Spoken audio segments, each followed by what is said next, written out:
तर जाहीरपणे आम्ही म्हणतोय, जाहीरपणे आज पण म्हणतोय, मला या लांडचं मतदानच नको, मला मतदानच नको। अरे जो वाईट नजर टाकतो माझ्या माता भगिनींवर त्याचं मतदानच नको।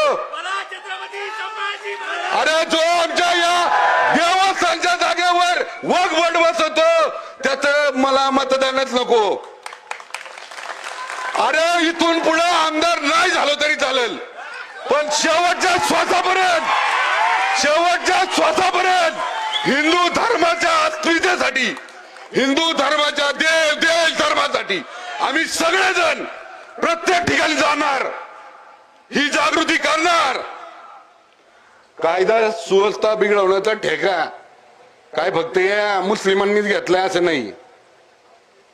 आम्ही जर बिघडवायचं ठरवलं कायदा सुव्यवस्था, आम्ही जर ठरवलं तर ज्या हाताने गाई कापतात त्या हातच धडापासून वेगळे करू,